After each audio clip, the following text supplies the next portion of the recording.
हारे का सहारा बाबा खाटू श्याम हमारा। आज हम इस वीडियो में जानेंगे आखिर खाटू की इस भूमि में ऐसा क्या है जो हर मन को भक्ति की लहर से भर देता है। क्या यह केवल श्रद्धा की शक्ति है या सच में यहाँ कोई ऐसी अदृश्य ऊर्जा है जो हर भक्त के भीतर नई चेतना जगा देती है। खाटू नरेश बाबा का नाम खाटू श्याम बाबा कैसे पड़ा, किसने दिया, इनका शीश कैसे कटा और साइंटिफिक फैक्ट्स जैसे कुछ साउंड वेव मंदिर की चारों तरफ के वातावरण में फैली हैं। और सबसे मेन बात, क्या सच में इनके दरबार में आने वाला कोई भक्त कभी खाली हाथ नहीं लौटता? तो चलिए शुरू करते हैं।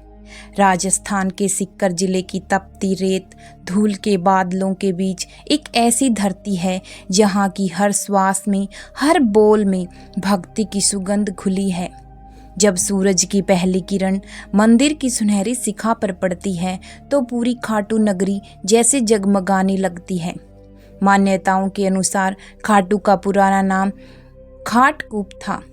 खाटू श्याम मंदिर की स्थापना 11वीं शताब्दी में खाटू शासक रूप सिंह और उनकी धर्म पत्नी नर्मदा कंवर द्वारा करवाया माना जाता है। ऐसा माना जाता है कि 1027 में रूप सिंह जी की गाय एक स्थान पर आकर रुक गई और उसके थनों से अचानक दूध से बहने लगा। जब रूप सिंह जी ने वहां की खुदाई करवाई तो देखा कि कोई मूर्ति दबी हुई है। उसके बाद ही उन्होंने वहां पर एक मंदिर बनवा दिया। लेकिन रूप सिंह जी ने जो मंदिर बनवाया था वह औरंगजेब ने तोड़ने की कोशिश की। उसके बाद 1720 में राजकुमार अभय सिंह ने खाटू श्याम मंदिर को दोबारा बनवाया, जिसमें आज हम दर्शन करने जाते हैं। भक्त दूर दूर से आते हैं, कोई नंगे पांव, कोई फूलों की माला लेकर, कोई सिर्फ अपनी आशा लिए। और जब वे बाबा के दरबार में पहुंचते हैं तो कहते हैं, बस अब सब कुछ श्याम पर छोड़ दिया। यही है खाटू नगरी, श्याम बाबा का पावन दरबार। कहते हैं इनके दरबार में आने वाला कोई भी भक्त कभी खाली हाथ नहीं लौटता। इस भूमि पर कदम रखते ही मन में एक अनोखी शांति उतर आती है। खाटू की गलियों में हर ओर जयकारों की ध्वनि, फूलों की खुशबू और आंखों में विश्वास की चमक दिखाई देती है। मानो समय थम गया हो और केवल श्याम नाम की गूंज शेष रह गई हो। जहां सिर्फ भक्ति नहीं, एक अद्भुत ऊर्जा का अनुभव होता है। यह कहानी शुरू होती है महाभारत के युग से। बर्बरिक, भीम का पुत्र, घटोत्कच और मोरवी का पुत्र, जिसके बाल बब्बर शेर की तरह होने के कारण इनका नाम बर्बरिक रखा गया, जिसने 3 बाणों से पूरी पृथ्वी जीतने की प्रतिज्ञा ली थी। जब भगवान श्री कृष्ण ने उसकी शक्ति देखी तो चिंता में डूब गई। भगवान श्री कृष्ण ने उससे पूछा, युद्ध में तुम किसका साथ दोगे? बर्बरिक ने जवाब दिया, जिसका पलड़ा कमजोर होगा मैं उसी का साथ दूंगा। तब श्री कृष्ण मुस्कुराए और बोले, तब युद्ध में कोई विजेता नहीं रहेगा। युद्ध और धर्म की रक्षा के लिए कृष्ण ने उससे उसका शीश मांगा। बर्बरिक ने सहर्ष दे दिया। बर्बरिक के महान बलिदान से श्री कृष्ण काफी प्रसन्न हुए और वरदान दिया कि कलयुग में तुम श्याम नाम से जाने जाओगे। यही वह क्षण था जब भक्ति का विज्ञान जन्मा, क्योंकि कलयुग में हारे हुए का साथ देने वाला ही श्याम नाम धारण करने में समर्थ है। खाटू नगर तुम्हारा धाम बनेगा और उनका शीश खाटू नगर में दफनाया गया। तेरा शीश खाटू में पूजित होगा और तुझे मेरा नाम मिलेगा श्याम। भगवान श्री कृष्ण के कलयुगी अवतार खाटू श्याम जी खाटू में विराजित हैं। बर्बरिक को आज हम खाटू के श्याम, कलयुग के अवतार श्याम सरकार, 3 बाणधारी, शीश के दानी, खाटू नरेश व अन्य अनगिनत नामों से जानते व मानते हैं। लेकिन क्या आप जानते हैं, राजस्थान के अलावा और कई जगहों पर भी इनकी पूजा होती है। जैसे हिमाचल में इनको कमरूनाग और गुजरात में बलिया देव के नाम से जाना जाता है।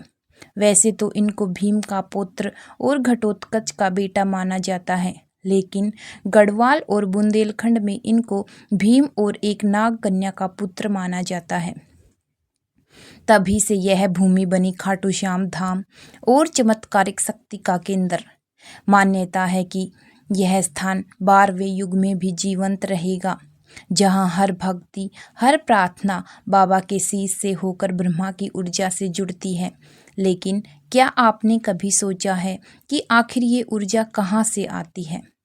कहते हैं बाबा का शीश आज भी ऊर्जा विकीर्ण करता है। अगर हम इस रहस्य को वैज्ञानिक दृष्टिकोण से देखें तो मंदिर की संरचना, धातुओं की बनावट और ध्वनि तरंगों का अद्भुत मेल नजर आता है। वैज्ञानिकों का मानना है कि मंदिर की दीवारों से निकलने वाली कंपनों की आवृत्ति इंसान के मस्तिष्क को शांत कर देती है। जैसे ध्यान की अवस्था में जब लाखों भक्त एक स्वर में श्याम श्याम का उच्चारण करते हैं तो पूरे वातावरण में सकारात्मक तरंगें फैल जाती हैं। हर जयकारा, हर आरती एक कंपन है जो मानव शरीर की कोशिकाओं को पुनः जागृत करती है। यही है वह रहस्य, भक्ति और ऊर्जा का मिलन। अगर आप ध्यान से देखें तो खाटू श्याम मंदिर का स्थान कोई साधारण नहीं।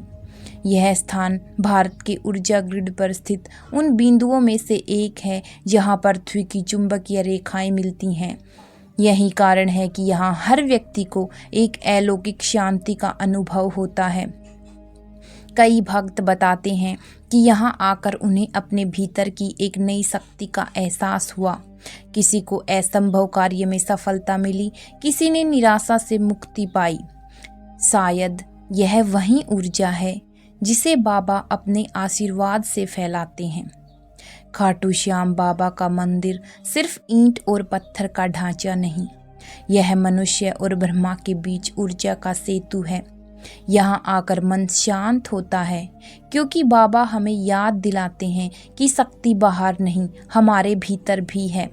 बस विश्वास चाहिए और बाबा का नाम। श्याम श्याम जो भक्त पहली बार इस मंदिर में प्रवेश करता है उसे एक अजीब सी लहर महसूस होती है, जैसे किसी ने भीतर से छू लिया हो। अगर ध्यान से देखें तो खाटू श्याम मंदिर का वास्तुशास्त्र बिल्कुल वैसा ही है जैसा प्राचीन वैदिक ऊर्जा केंद्रों का हुआ करता था। मुख्य गर्भगृह उत्तर दिशा की ओर खुलता है, जहां से पृथ्वी की पॉजिटिव मैग्नेटिक लाइन गुजरती हैं। इससे मंदिर में आने वाली हर लहर शुद्ध हो जाती है और यही कारण है कि यहाँ का हर कोना जीवंत लगता है। वैज्ञानिक कहते हैं यह भावना मात्र मन की नहीं, मंदिर की बनावट, ध्वनि और धातु का संयोजन ऐसी तरंगे उत्पन्न करता है जो मन को शांत और हृदय को स्थिर कर देती हैं। वैज्ञानिक कहते हैं कि इस स्थान पर पृथ्वी के नीचे चुंबकीय तरंगे और ऊपर की ध्वनि तरंगे मिलती हैं, जिससे वातावरण में एक प्राकृतिक पॉजिटिव वाइब्रेशन बनता है। यहाँ की घंटियों की ध्वनि 432 हर्ट्ज की प्राकृतिक आवृत्ति से मेल खाती हैं, जो मस्तिष्क की अल्फा वेव्स को सक्रिय करती हैं। इसका प्रभाव वैसा ही होता है जैसा गहरे ध्यान में। यह मंदिर मानो एक एनर्जी रेजोनेटर है जो भक्ति की तरंगों को पूरे वातावरण में फैला देता है। श्याम बाबा का दरबार केवल आस्था का केंद्र नहीं, यह विज्ञान और भक्ति के संगम का प्रतीक है, जहां लाखों भक्त एक साथ श्याम श्याम का उच्चारण करते हैं। उनकी आवाजें मिलकर एक सामूहिक तरंग बनाती हैं, जिसे विज्ञान में रेजोनेंस कहा जाता है। यह रेजोनेंस हमारे शरीर की हर कोशिका को स्पंदित करती है, जिससे मानसिक तनाव मिटता है और मन दिव्यता से भर जाता है। शायद यही कारण है कि बाबा का नाम लेते ही आंखों से आंसू बहते हैं, क्योंकि यह केवल भावना नहीं, यह आत्मा का कंपन है।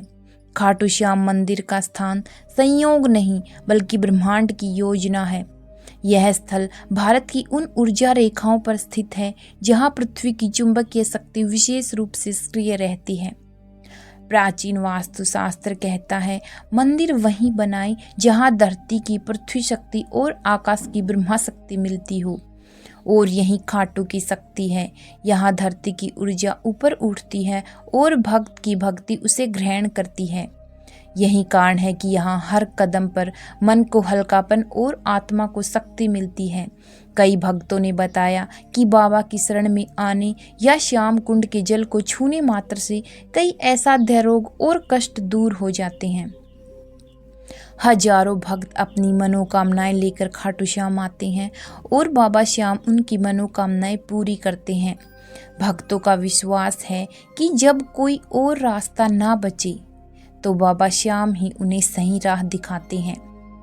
जब पहली बार बाबा के दरबार में पहुंची तो मन जैसे अपने आप रो पड़ा। किसी ने वर्षों की बीमारी से मुक्ति पाई, किसी के जीवन में असंभव कार्य संभव हुआ। ये केवल संयोग मात्र नहीं, यह उस ऊर्जा का परिणाम है जो खाटू की वायु में, ध्वनि में और भक्ति में व्याप्त है। जब हम सच्चे मन से श्याम को पुकारते हैं तो हमारी हर तरंग उस शक्ति से जुड़ जाती है जिसे ब्रह्मा कहा गया है। खाटू श्याम बाबा का मंदिर हमें केवल दर्शन नहीं देता, यह हमें याद दिलाता है कि भक्ति ही सबसे बड़ी ऊर्जा है। जब मन टूट जाए, विश्वास थक जाए तो बस एक बार श्याम नाम जपिए। आप महसूस करेंगे कि भीतर से एक नई एनर्जी जन्म ले रही है। यह मंदिर, यह भूमि, यह नाम सब एक ही सत्य की ओर इशारा करते हैं कि ईश्वर बाहर नहीं, हमारे अंदर है, हमारे भीतर है। जय श्री श्याम। श्याम तेरी भक्ति अमर रहे।